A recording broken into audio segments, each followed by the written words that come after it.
അടുത്ത കാലത്തായി അന്താരാഷ്ട്ര ക്രിക്കറ്റിൽ കാലോചിത പരിഷ്കരണങ്ങൾക്കാണ് ICC തയ്യാറായത്. പുതുക്കിയ ബൗണ്ടറി ക്യാച്ച് നിയമം, new ball rule, concussion sub വരെയായി ഒരുപാട് മാറ്റങ്ങൾ കണ്ടു. ഇപ്പോൾ ഇതാ ലിമിറ്റഡ് ഓവർ ക്രിക്കറ്റിനൊപ്പം ടെസ്റ്റിലും അടിപൊളി മാറ്റം വരുത്തിയിരിക്കുകയാണ് ICC. Stop clock, decision review system, ഉമിനീർ നിരോധനം തുടങ്ങി നിലവിലുള്ള നിയമങ്ങൾ ICC പൊളിച്ചിരിക്കുന്നു. പരിശോധിക്കാം. സ്റ്റോപ്പ് ക്ലോക്ക് നിയമം. വൈറ്റ് ബോൾ ക്രിക്കറ്റിൽ ഈ നിയമം നേരത്തെ ഉണ്ടെങ്കിലും ടെസ്റ്റ് ഫോർമാറ്റിലേക്ക് ഈ നിയമം എത്തിയിരുന്നില്ല. ഇതോടെ റെഡ് ബോൾ ക്രിക്കറ്റിൽ സമയം വലിയ ഘടകമായിരുന്നില്ല എന്ന് പറയാം.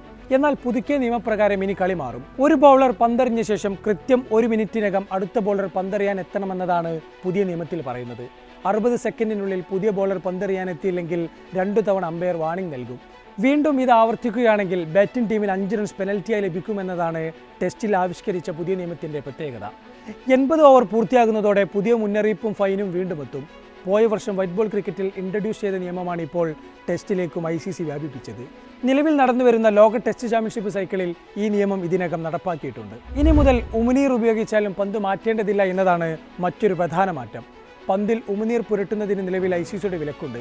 എന്നാൽ ബൗളിംഗ് ടീം ഉമിനീർ തേച്ചെന്ന കാരണത്താൽ പന്ത് നിർബന്ധമായും മാറ്റേണ്ട സാഹചര്യമില്ലെന്ന ഭേദഗതിയാണ് ICC പുതുതായി കൊണ്ടുവന്നത്. പന്ത് മാറ്റുന്നതിനായി ഫീൽഡിംഗ് ടീം മനഃപൂർവ്വം പന്തിൽ ഉമിനീർ പുരട്ടുന്നതായി നേരത്തെ മുതൽ ആരോപണങ്ങളുണ്ടായിരുന്നു. എന്നാൽ ഇത്തരം സംഭവങ്ങൾ ഇല്ലാതാക്കുകയാണ് നിയമം അപ്ഡേറ്റ് ചെയ്തതിലൂടെ ICC ലക്ഷ്യമിടുന്നത്. അതായത് പന്തിൽ വലിയ പ്രശ്നം ശ്രദ്ധയിൽപ്പെട്ടാൽ മാത്രമാകും ഇനി മുതൽ അമ്പയർമാർ പുതിയ പന്ത് ഉപയോഗിക്കുക.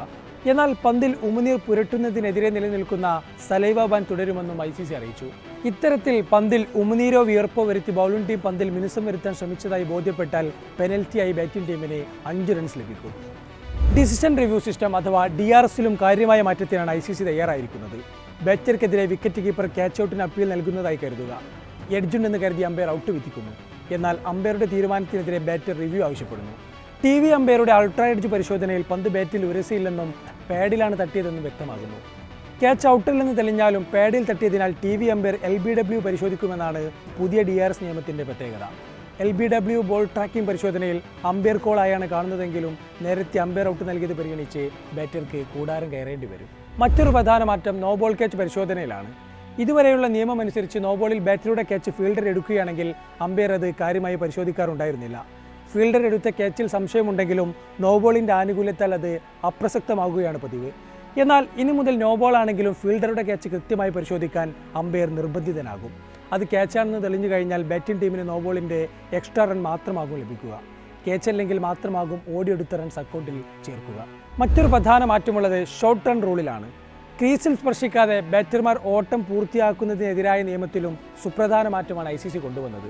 നിലവിൽ റണ്ണിങ്ങിനിടെ ബാറ്റർമാർ മനഃപൂർവ്വം സ്ട്രൈക്കിംഗ്, നോൺ സ്ട്രൈക്കിംഗ് എൻഡിൽ ബാറ്റ് കുത്താത്തതായി കണ്ടെത്തിയാൽ 5 റൺസ് പെനൽറ്റി നൽകാൻ അമ്പയർക്ക് അധികാരമുണ്ട്. പക്ഷേ അതധികം നടപ്പാക്കാറില്ല. എന്നാൽ ഇനി മുതൽ ഇത്തരം ഷോർട്ട് റൺ കണ്ടെത്തിയാൽ അടുത്ത പന്തിൽ ആര് ബാറ്റ് ചെയ്യണമെന്നത് ഫീൽഡിംഗ് ടീമിൻ്റെ ക്യാപ്റ്റന് തീരുമാനിക്കാമെന്നാണ് പുതിയ റൂൾ പറയുന്നത്. നേരത്തെയുള്ള 5 റൺസിൻ്റെ പെനൽറ്റി തുടരുകയും ചെയ്യും. അതേസമയം ബാറ്റർ മനഃപൂർവ്വമല്ല ഇത്തരത്തിൽ ക്രീസിൽ എത്താതിരുന്നത് എന്ന് ബോധ്യപ്പെട്ടാൽ പെനൽറ്റി ഉണ്ടാകില്ല. പകരം ഓടിയെടുത്ത റൺ മാത്രമാകും കുറക്കുക. ഇക്കാര്യത്തിൽ അമ്പയറുടെ തീരുമാനമാകും നിർണായകമാകുക. ഒരു പന്തിൽ ഒന്നിലധികം ഔട്ട് അപ്പീലുകൾ ഉയർന്നാൽ തേർഡ് അമ്പയർ അത് നടന്ന പ്രകാരമാകും ഇനി മുതൽ ഔട്ട് പരിശോധിക്കുക. അതായത് LBWനും റണ്ണൌട്ടിനും ഒരേ സമയം അപ്പീൽ വന്നാൽ ആദ്യം പരിശോധിക്കുക LBW ആയിരിക്കുമെന്ന അർത്ഥം. ആഭ്യന്തര ഫസ്റ്റ് ക്ലാസ് ക്രിക്കറ്റിലും പുതിയ മാറ്റം വരുത്തിയിട്ടുണ്ട്. ഡൊമസ്റ്റിക് ക്രിക്കറ്റിൽ ഒരു കളിക്കാരന് ഗുരുതരമായി പരിക്കേറ്റാൽ ടീമുകൾക്ക് ഫുൾ ടൈം പകരക്കാരെ കളിപ്പിക്കാനാകുമെന്നതാണ് നിർണായക മാറ്റം. അതേസമയം സീരിയസ് ഇഞ്ചുറിയാണെന്ന് മാച്ച് ഒഫീഷ്യലുകൾക്ക് ബോധ്യപ്പെട്ടാൽ മാത്രമാകും ഇത് അനുവദിക്കുക. പുതിയ കാലത്തെ അടയാളപ്പെടുത്തി ICC നിയമങ്ങൾ പ്രാബല്യത്തിൽ വന്നിരിക്കുന്നു. ക്രിക്കറ്റിൽ എന്തു മാറ്റമാകും ഈ നിയമങ്ങൾ കൊണ്ടുവരിക? കാത്തിരിക്കാം.